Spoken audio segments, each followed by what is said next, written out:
वालेकुम, नमस्ते, सत श्री अकाल। उम्मीद करता हूँ ठीक हो सब होंगे। मैं उदारी न्याज़ी मेरे साथ मौजूद हैं। अस्सलाम वालेकुम, नमस्ते, सत श्री अकाल। मैं हूँ सवेरा खान। तो चलते हैं वीडियो की तरफ, फिर करेंगे बहुत सारी बातें। So let's go. तो दोस्तों वीडियो का टाइटल है doctor B R Ambedkar case study doctor Vivek Bindra. Start करते हैं वीडियो को।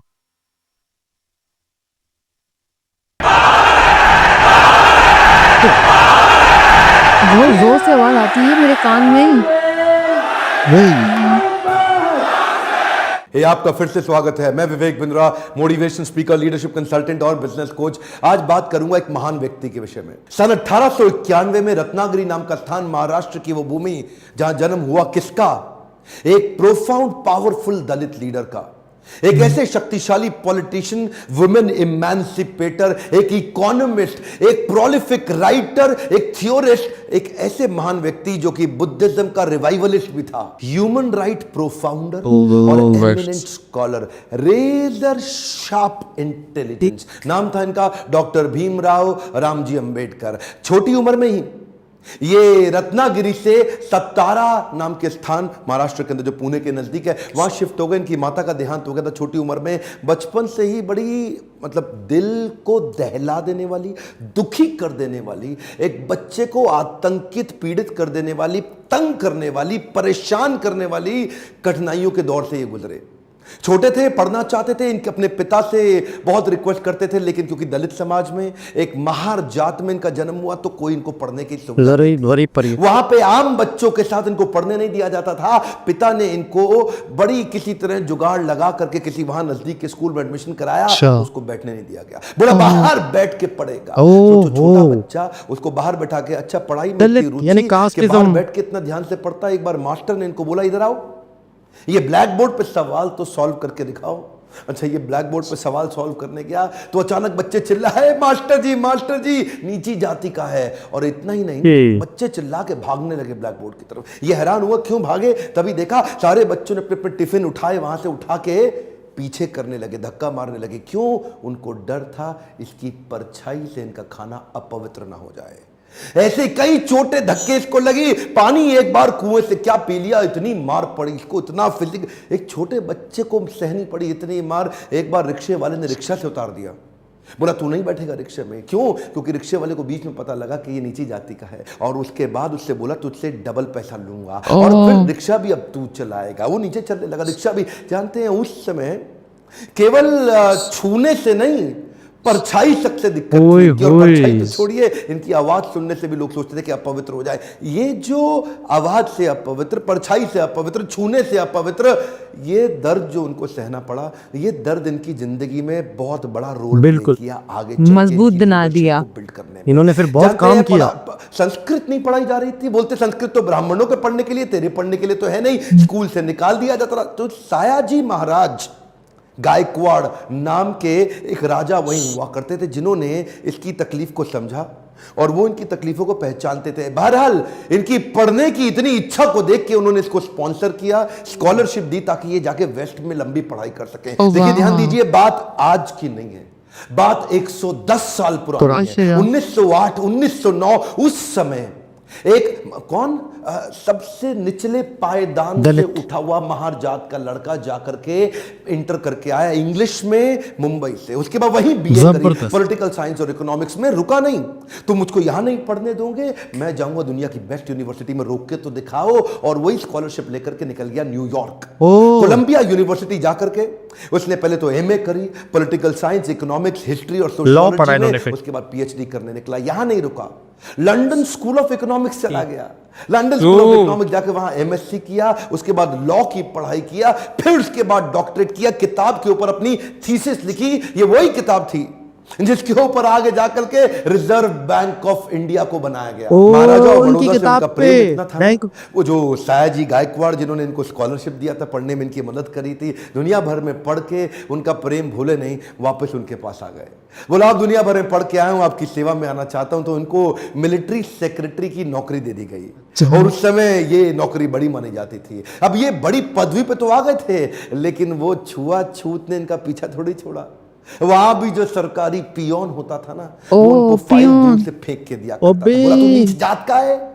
आज गद्दी पे बैठ गया तो क्या, दूर से फाइल फेंकते थे, उसके पास नहीं जाते थे, उनको खाने के लिए बोलते थे बाहर जाके खा। आज भी वो कुएं से पानी नहीं पी सकते थे, इतनी एग्जॉल्टेड पोजीशन पे। बाबा साहब अंबेडकर की तकलीफों का सिलसिला थमा थोड़े ही। अभी तो रमाबाई जिनसे उनका विवाह हुआ था, उनके साथ उनकी 5 संतानें हुई, लेकिन 4 संतानें एक के बाद एक इलाज की सुविधा ठीक से ना मिल पाने के कारण उनके जीवन से चलती चली गई। 4 बच्चों का देहांत हुआ, एक बच्चा बचा, लेकिन पत्नी भी आगे चल के लंबा साथ नहीं दे पाई, वो भी लंबी बीमारी के चलते उनका भी देहांत हो गया। बाबा साहब अंबेडकर, जो अब इस समय कोई भी आदमी टूट सकता था, जिसका अपना स्वाभिमान ही खत्म हो जाए, लेकिन ये क्या किए, ये साथ साथ अपने देश के लिए लड़ते रहे और घर की तकलीफों से अपने आप को रुकने नहीं दिया, सत्याग्रह पे निकल गए। 1927 के इस महान सत्याग्रह में ये जिद पे अड़ गए कि सब दलितों को कुएं से पानी पीने का अधिकार मिलना चाहिए। सार्वजनिक स्थान है, किसी का प्राइवेट नहीं है, जो सरकारी स्थान है, वहां पे एक इंसान दूसरे के साथ पानी क्यों ना पी सके। देखिए गलत तो एक्चुअली हो रहा था। जो दलित औरतें थी ना, उनको साड़ी भी पहनने का, पांव को ढक के उठा के साड़ी पहननी पड़ती थी। इन्होंने पहली बार अधिकार दिलाया, पूरी नीचे तक आम औरतों की तरह पांव को ढक के उनको साड़ी पहनने पहचान का अधिकार। उनकी अलग हो जाए। उसके बाद बोले कम्युनल इलेक्टोरेट की मांग कर दी उन्होंने। कम्युनल इलेक्टोरेट में ये चाहते थे कि कम्युनिटी के आधार पे हमारी वोटिंग की सुविधा अलग हो। उसमें थोड़ा गांधी जी अड़ गए, क्योंकि गांधी जी जानते थे कि ये अंग्रेज लोग मिल करके हमारी सारी जातियों को तोड़ के अलग कराना चाहते। गांधी जी ने इनको समझाया।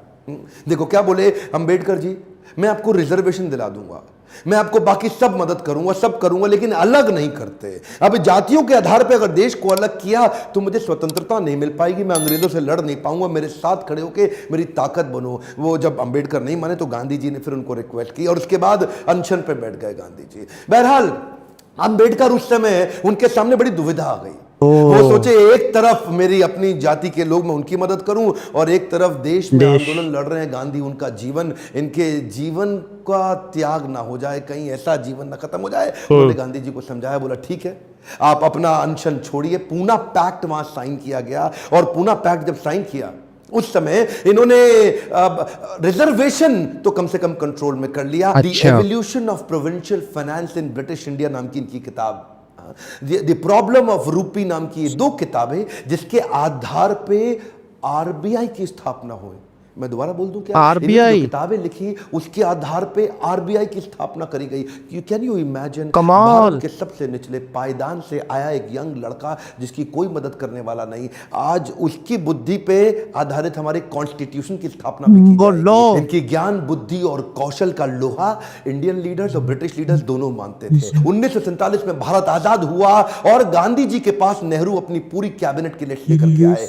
जब नेहरू, जो कि स्वतंत्र भारत के पहले प्रधानमंत्री होने वाले थे, पूरी कैबिनेट की लिस्ट लेके पहुंचे और बताया कि देखो इनको मैं तो तभी गांधी ने पूछा, इसके अंदर बाबा साहब अंबेडकर का नाम है। और वहीं थोड़ी उनकी बहस हुई और गांधी ने बोला कि नेहरू ये तुम्हारी कैबिनेट नहीं है, ये आजाद भारत की कैबिनेट है। तभी उनको कानून मंत्री के रूप में लिया गया, और न केवल कानून मंत्री बल्कि तुरंत जो ड्राफ्टिंग कमेटी थी इंडियन कॉन्स्टिट्यूशन की, उसका चेयरमैन भी बना दिया गया। इनकी इंटेलिजेंस के आगे कोई कुछ बोल नहीं सकता था। जो इनसे सहमत थे, असहमत थे, दोनों जानते थे कि इस आदमी में बुद्धि बहुत है। बहरहाल मन तो है कि मैं घंटों तक इनके विषय में बात करूं, एक्चुअली मन भरता नहीं है इनके विषय में बात करते हुए। इतने बुद्धिमान व्यक्ति, आगे चल के इन्होंने हिंदू कोड बिल और महिलाओं के लिए बड़े कानूनों के अंदर कई बदलाव लाए। ये वो पॉलिटिकल लीडर नहीं थे जो सत्ता के लिए लड़ते थे, ये लड़ते थे उनके लिए कि देश में कमजोर हिस्से को उठाना देश के हर लीडर की जिम्मेदारी। एक मोटा ध्यान दीजिए, चाहे वो महिलाएं हो, चाहे वो जाति धर्म के आधार पे हो, कमजोर हिस्से को आगे बढ़ाना, सपोर्ट करना, तभी देश आगे चलेगा। खुशहाली आएगी तो फायदा सबका होगा। कम ऑन, ध्यान दीजिए, पूरे देश में खुशहाली आएगी तभी फायदा सबका होगा। इनकी भाषा में, इनके भाषण में, इनकी चर्चा में, इनके आचरण में, इनकी किताबों में और ड्राफ्टिंग कमेटी में चेयरमैन होते वक्त कॉन्स्टिट्यूशन को लिखने में सहनशीलता लगातार दिखती रही। अहिंसा परमो धर्म, बौद्ध धर्म को अपनाने लगे। आत्मवत् सर्वभूतेषु, भागवतम में बताया गया है कि बौद्ध धर्म में आत्मवत् सर्वभूतेषु, सभी जीवात्माओं को अपनी तरह देखना चाहिए। ये जो समान दृष्टि देने का उन्होंने प्रयास किया। ये बराबरी। उसके बाद ये बौद्ध धर्म को स्वीकार करने चले गए। आखिरी तक काम प्रेम से करते रहे, किसी से लड़ाई नहीं लड़ी। ये आपके लिए क्या मैसेज है इसमें? एक मैसेज लेके जाइए, एजुकेशन इज द टूल। पूरी जिंदगी में सबसे निचले कमजोर तबके को उन्होंने उस एजुकेशन के बल पे तो खड़ा किया। ये लगातार जो पढ़ते रहे लोग इनके सामने चुप, इनकी एजुकेशन के चलते तो हो जाते थे। कोलंबिया यूनिवर्सिटी आगे चल के इनको number 1 scholar in the world की उपाधि से नवाजा गया। देश ने इनको भारत रत्न दिया। एक बात समझ लीजिए, इनके बराबर लीडर पृथ्वी में गिनती की होते हैं, परसेंटेज में नहीं होते। लर्निंग क्या है? Education is the tool. Education है। एंटरटेनमेंट के तो बहुत चैनल होंगे यूट्यूब पे, पर मैंने एजुकेशन का चैनल बनाया है। कोई एंटरटेनमेंट नहीं है इधर। और देश को भीमराव रामजी अंबेडकर के विषय में एजुकेट करना, उनके संघर्ष के बारे में बताना मेरी आपकी पूरे देश की जिम्मेदारी है। बताइए तो सही लोगों को कैसे संघर्ष से उठ के खड़े हुए हैं। शेयर करिए वीडियो, जिसको हो सकता है, जिसको इंस्पिरेशन मिल सकती हो, कमेंट बॉक्स में बताइए। अगर किसी और लीडर का वीडियो देखना चाहते हैं लाइक करिए। अगर थोड़ा भी वीडियो पसंद आया, जितने लाइक उतना मेरा उत्साह बढ़ेगा। बताइए कि आपको कैसा लगा ये वीडियो। सब्सक्राइब करिए, बेल आइकॉन हिट करके दूसरों से भी करवाइए मेरे साथ जुड़े रहने के लिए। प्रेम पूर्वक हर बार की तरह। जी जनाब, ये थे डॉक्टर अंबेडकर। डॉक्टर अंबेडकर। अच्छा, कहते हैं कि जब हिंदुस्तान और पाकिस्तान बन गया, उनके बारे में तो सुन लिया पूरा कि किस कम्युनिटी से आए, किस घराने से निकले। किस तरह इनके साथ बिहेव हुआ, क्या इन्होंने पहले जो है ना, अब तो देखिए बहुत ज़्यादा एजुकेशन और अवेयरनेस हो गई है, तो अब शायद ये कास्टिज्म, शायद मेरे ख्याल में, आप लोग ज़्यादा बेहतर कमेंट के जरिए से बताएंगे, ख़त्म हो गया शायद इंडिया में। लेकिन ये अंग्रेज़ जो है ना, अच्छा धर्म में, सनातन धर्म में कोई कास्टिज्म नहीं था शायद, ठीक है। अंग्रेज़ जब हिंदुस्तान पे थे तो उन्होंने क्या किया था कि मजदूर और गुलाम और इस तरह का सिस्टम रखा था कि ये मजदूरी वाला काम कर रहे हैं, ये गुलामी कर रहे हैं, ये वाला काम कर रहे हैं। तो अंग्रेज़ों ने ये वाला सिस्टम रखा था, यानी कुछ लोगों को ना, यानी कि कास्टिज्म बना दी थी अंग्रेज़ों ने, तो आज तक चलती ही आ रही है। तो शायद अब बहुत एजुकेशन हो चुकी है, अवेयरनेस हो चुकी है, अब लोगों को इस चीज़ की अकल आ गई है कि यार ये तो हमारे बनाई हुई चीज़ें हैं, सब इंसान दुनिया में बराबर हैं, कोई छोटा कोई बड़ा नहीं है, ऐसा ही है। तो इस मामले में डॉक्टर साहब ने समझो बहुत कोशिश की, यानी लॉ पास करवाए, यानी कानून लाए ऐसे ऐसे कि ऐसा तो ऐसे पानी नहीं पियेंगे, साड़ी ऊंची ऊंची बांधेंगे, तो खाना नहीं खाना, में तो वो बच्चे यार नहीं, एक सिस्टम था। यानी आपने वो फिल्म देखी होगी शायद, लगान, आमिर खान की नहीं। क्रिकेट वाली फिल्म है, बड़ी फेमस है वो, जिसमें अंग्रेज़ों के साथ वो क्रिकेट खेलते हैं और मैच जीतते हैं। तो जिसमें एक होता है छोटी जात का, उसको भी क्रिकेट टीम में शामिल करते हैं गांव में। तो जब उसे शामिल करते हैं तो वो उसको आमिर खान हाथ लगा लेता है, तो एकदम से सब दूर हो जाते हैं कि तुमने किसको छू लिया, ये तो अछूत है, ये तो यूं है। अक्सर सुना भी होगा ना, अछूत, दलित, ब्राह्मण, मतलब बड़ी जात, छोटी जात। उस टाइम पे भी आमिर खान ने बड़ा खूबसूरत मैसेज दिया था कि कोई छोटा बड़ा नहीं होता, कोई ऐसी जात नहीं होती, कोई वो नहीं होता, और क्या ये इंसान नहीं है, हम एक सब इंसान बराबर ही हैं। तो इन्होंने समझो, इन्होंने एक छोटी जात से निकल के, अच्छा एक आज मुझे ये बात पता चली, मैं समझ रहा था कि शायद इनके दिल में ये एहसास था कि इनके साथ जुल्म क्यों हो रहा है, ऐसी जात वालों के साथ, इनको इंसान भी नहीं समझा जा रहा। आज पता चला मुझे इस वीडियो से कि इन्होंने, ये इसी जात के थे और इन्होंने वो सारी तकलीफें सही हैं। जब भी वो चाहते थे कि जो मेरी तकलीफ उठाएंगे वो आने वाले लोग इसी जात के, कास्ट के ना उठाएं, तो उन्होंने सारे लॉ पास करवाए। आप तस्वर करें कि किसी बच्चे को क्लास से बाहर दो, मतलब उसकी वो तो बच्चा साइकोलॉजी तौर में ये मजबूत थे, बहुत मजबूत थे कि ये इस तरह से बिहेवियर के बाद वो क्या बन के दिखा दिया आज पूरी। आज हम कराची में, पाकिस्तान कराची में बैठ के उनका जिक्र कर रहे हैं, तो इससे अंदाजा लगा ले, मैं कहता हूँ बंदा टूट जाता। ऐसा ही है, जब उनके बच्चे नहीं रहे दुनिया में, मतलब वाकई लाखों करोड़ों लोगों में ऐसे लोग पैदा होते हैं, इतनी तकलीफों के बाद, इतना टॉर्चर के बाद, इतना डिग्रेड होने के बाद भी उन्होंने बाहर जाके भी तालीम हासिल की, रास्ते बन गए, और फिर इतनी सारी डिग्रियां ली, फिर लॉ पढ़ा। इंडिया का कानून बनाने में इनका हाथ, इंडिया का कॉन्स्टिट्यूशन बनाने में इनका हाथ। पाकिस्तान को कानून बनाने में पता नहीं 20-25 साल लग गए थे, और इंडिया का कानून 2 से 3 साल में लॉ बन गया था अपना। तो इन्हीं की वजह से और नेहरू जी ने भी शायद इनको कैबिनेट में शामिल नहीं किया था कि शायद नहीं यार ये तो फलानी जात के, दूसरे नेता जो हैं वो एतराज़ करेंगे शायद ये वो। तो मैं कहूँगा बाकी नेहरू जी ने फिर वो हटाया और उसको ऐड किया उसमें।